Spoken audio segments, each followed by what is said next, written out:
in the background and bring the clutch up a little bit and hold it still now. Yeah, see I'm holding my clutch still, and add some gas in the background as well.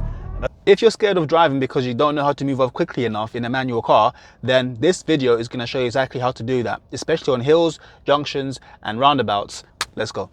Junctions are those places where learners are a bit scared because they don't know how to move off quickly enough on them. If you see someone coming and you feel like you're not going to be quick enough to go without affecting them, then stay where you are. But if you want to learn how to do it quickly enough when you see a nice gap, let me show you how to do it right now. So normally if it's clear, you just go, but I'm going to pretend that it's busy so I can show you how to move off once you decide to go. So there's a bike actually on the right there, but I think it's pulling up, or it might be going past. Once he goes past, I'm going to get my biting point before he goes past, and then I'll add my gas and start turning with the clutch up. So when it comes to junctions, one of the main mistakes that lots of learners make, and which makes them slow at them, is leaving the car in second gear or third gear. So let's say I'm approaching this junction here and I want to turn. I can't take this in second because I can't see anything, so I'm going to have to stop, and then I have to go into first now. If it was clear, I could have gone, but because that car was there, I had to wait. But if it was clear, I could have gone much quicker if I was already in first gear. And then now the other mistake they make is once they decide to go, they bring the clutch up really slowly like this, and it's going to take them long to move off, and then afterwards they would add gas. This is going to take you long, and it's going to make you slower at junctions. So the best way to do it would be like this. And you saw there that guy behind was beeping me to go, but that person was indicating to turn left, and I didn't go. If I had gone, would have crashed because someone's beeping me behind and the other person was indicating incorrectly. So make sure if someone's beeping you, don't be pressured to go. Just wait until it's safe for you to go, and then when you feel like it's safe, then you can go. So this time I'm going to approach it in first gear and watch the difference this time. So I'm going to slow down enough to get to around first gear speed. Once I get here, I'll put my clutch down, and before I get to the giveaway line, I'm already in first. This way, all I have to do is check, make sure it's safe, and then I can start moving, adding some gas in the background, bringing the clutch up, and then that's a lot quicker than the way I've done it before because I was already in first gear. Let me show you again on this junction here. So going to the right again, so mirror, signal right, and then already thinking about first gear, into first, check the right, check the left, check the right again, and then adding gas as I'm making my turn. So in terms of using the gas when you're turning, when you first start learning to drive, I see a lot of learners struggling with this, and sometimes they use too much gas when they're turning. You want just enough to hear the engine and then keep it there. If you add too much, it can be quite hard for you to control the car and steer properly. If that's the case, once you feel like the car's losing control, just ease off the gas and then you should be able to regain control again. Another thing that's going to make you really slow at junctions is stalling. So even if you do the first gear and you get that right, what some learners do here is when they see a gap, they get too excited and then they try to do it too quickly. Let me show you what I mean. So let's say they see a gap coming, they'll bring the clutch up too fast and then stall. You can't do it like this. If you bring the clutch up that quickly, you're not going to move off quickly. All that's going to happen is you're going to stall. Instead, get the biting point. Once you see a gap, so look for the cars that are coming down the road from left and right. Once you see a gap coming, get the biting point with your brake on, and then once it's time for you to move, now add gas in the background and bring the clutch up a little bit and hold it still now. Yes, see I'm holding my clutch still, and then when I get here, I'm adding more gas and bringing the clutch up even more. I didn't bring the clutch up straight away. I held the clutch still and brought it up really gradually while adding gas in the background. When it comes to turning into a side road now from the main road, this is something that you want to do quickly enough so that you don't get in people's way. So let's say you see a nice gap from all those cars coming down the road, like here for instance, this guy's flashing us. You don't want to be doing it so slow that then people are thinking, what's this guy doing? So you see that was a little bit slow on purpose just to show you, but a quicker way would be like this. And just a little side note as well, if someone flashes you but you're not ready to move, don't go. Just stay until you're actually ready to move so that you can do it safely. So now when this car's gone past, I'll get my biting point firstly, and then once it's gone past, add some gas, bring the clutch to the biting point, hold it still there, and then bring it up smoothly while the gas is on in the background. This is going to help you to move off quickly.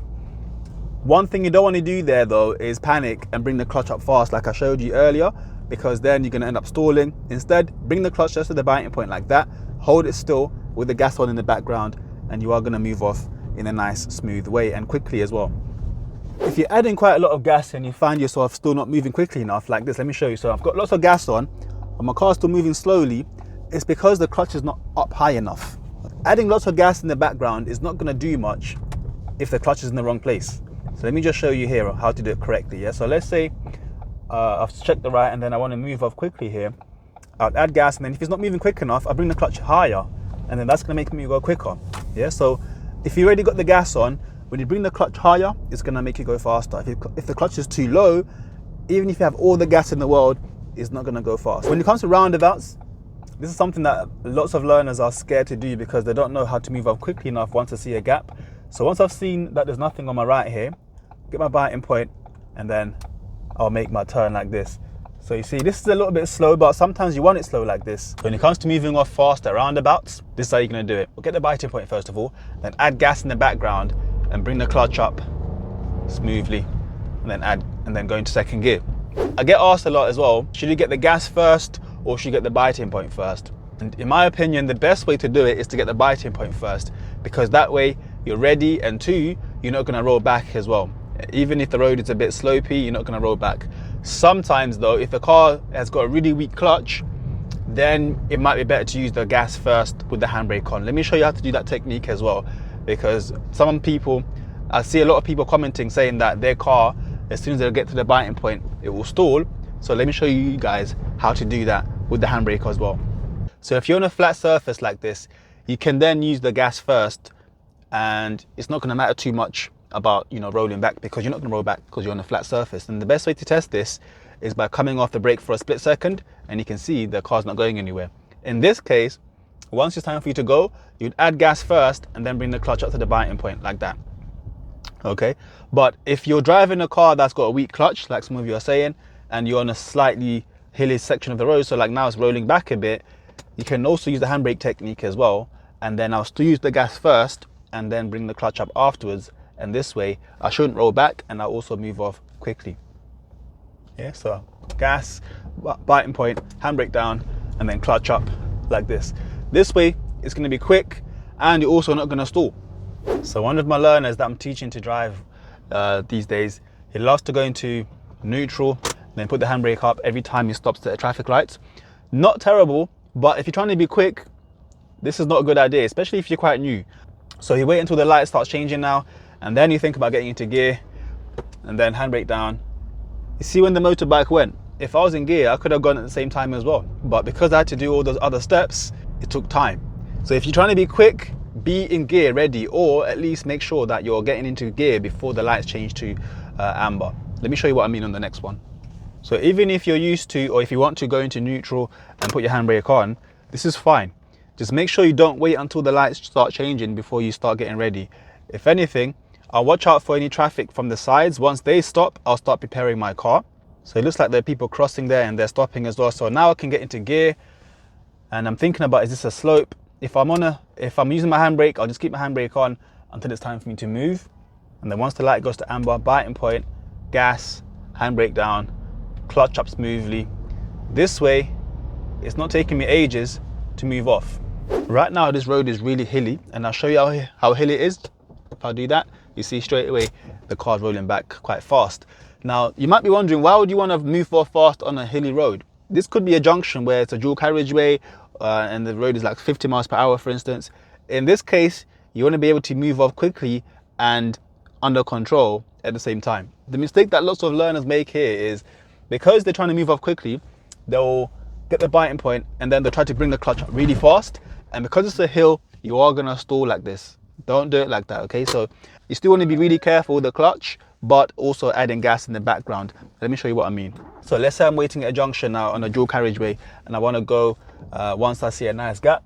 I get the biting point first, add some gas in the background, and then handbrake down and add gas while still keeping my clutch down, and then afterwards I'll bring my clutch up. You see how long I was holding the clutch there for? I was holding it for a while the car moved, and then once I got enough speed, after about 3 seconds, I came off the clutch smoothly. So that's how you want to do it. Get to the biting point and then add gas in the background. Don't be scared of the gas.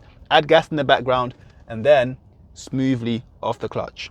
When it comes to reversing, you should always aim to do this slowly.